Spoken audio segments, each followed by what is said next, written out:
Ya, Anda kembali di Apa Kabar Indonesia Pagi, pemirsa. BMKG mengeluarkan peringatan dini potensi gelombang tinggi yang diperkirakan terjadi di sejumlah wilayah di perairan Indonesia pada 15 hingga 18 Desember 2025. Peringatan ini dikeluarkan berdasarkan aktivitas siklon tropis yang terus memicu peningkatan kecepatan angin dan juga tingginya gelombang.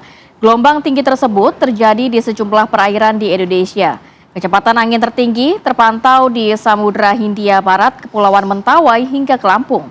Potensi gelombang tinggi ini dinilai beresiko terhadap keselamatan pelayaran dan BMKG juga mengimbau nelayan dan operator transportasi laut untuk meningkatkan kewaspadaan khususnya bagi perahu-perahu nelayan.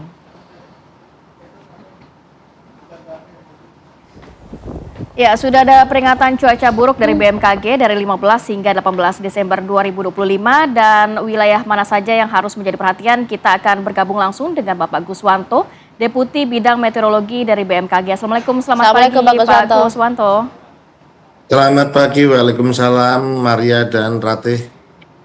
Terima kasih. Ya, Pak Gus, kalau mencermati ini masih ada wilayah yang juga beresiko nantinya mengalami cuaca buruk bahkan cuaca ekstrim.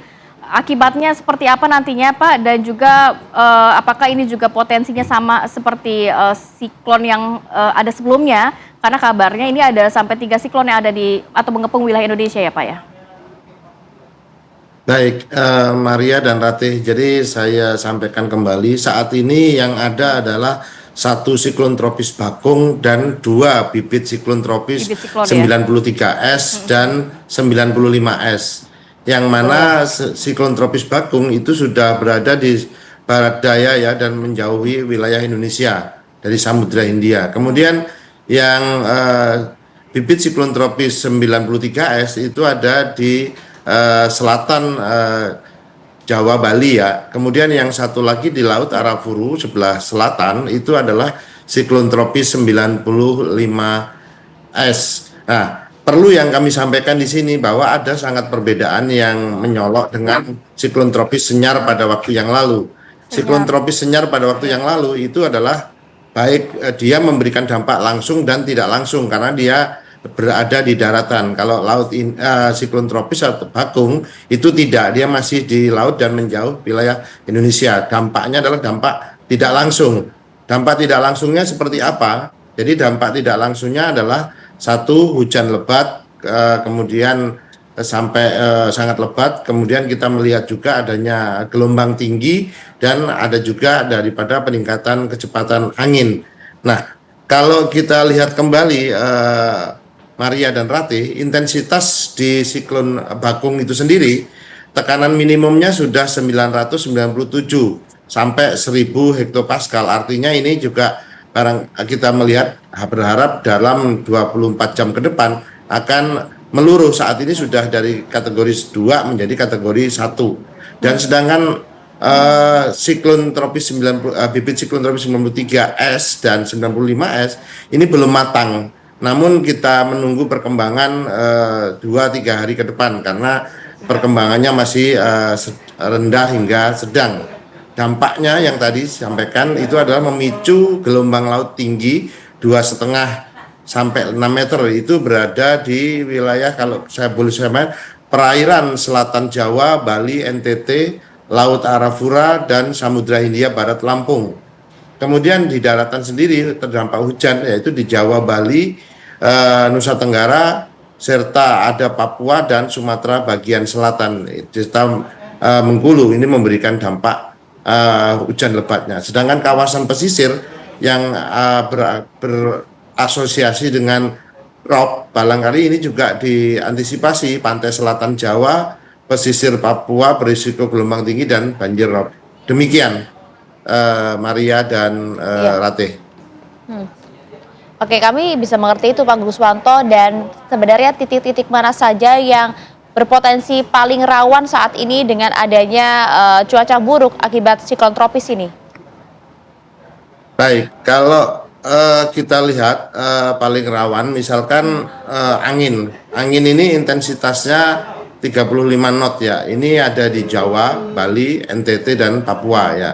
Kita melihat kemarin bahwa di Jabodetabek sendiri di angin 925 milibar atau sekitar 2.500 feet itu sudah mencapai 30 knot, dan ini memberikan dampak beberapa daerah Jabodetabek sudah pohon tumbang. Kemudian gelombang ini selatan Jawa dan Laut Arafura ini berbahaya bagi pelayaran. Ya, ini perlu kita ketahui. Kemudian sedangkan hujan sendiri intensitas sedang hingga lebat itu kembali terjadi di Jawa Timur, Bali, NTT, Papua, Sumatera Selatan ya. Sedangkan dampak lanjutan atau banjir rob ya ini kita lihat di pesisir selatan Jawa dan Papua. Demikian, Ratih.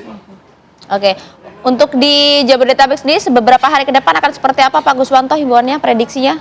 Ya, untuk di Jabodetabek sendiri dalam 3 hari ke depan kita masih memprediksi bahwa untuk kondisi cuaca yaitu masih didominasi bisa hujan sedang hingga lebat ya. Kemudian angin kencang ini juga masih berdampak hingga tanggal 18 kalau saya lihat di sini. Demikian.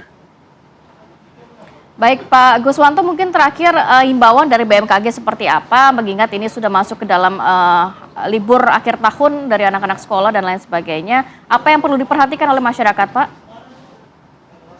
Baik, kalau kami menyampaikan beberapa hal, Maria.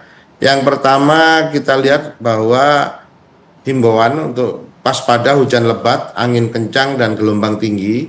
Kemudian hindari aktivitas di laut dan pesisir saat peringatan dikeluarkan. Kami sudah mengeluarkan peringatan ini dan itu perlu dilakukan respon. Kemudian kita juga harus menyiapkan langkah antisipasi banjir dan barangkali juga pohon tumbang ya. Ini juga kita siapkan, jadi dipangkas pohon-pohon yang sudah tua. Kemudian untuk pemerintah daerah kami menghimbau agar mengaktifkan sistem peringatan dini dan jalur evakuasi yang ada. Kemudian kita melakukan koordinasi dengan para nelayan, pelabuhan, dan aparat terkait untuk melakukan koordinasi mitigasi lebih lanjut.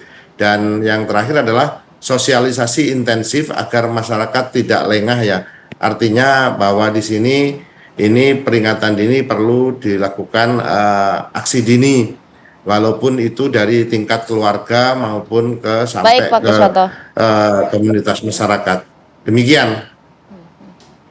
Ya, baik, terima kasih banyak Pak Guswanto, Deputi Bidang Meteorologi BMKG atas waktu yang bersama kami di Apa Kabar Indonesia Pagi. Sehat selalu untuk Anda Pak Guswanto. Assalamualaikum. Ya.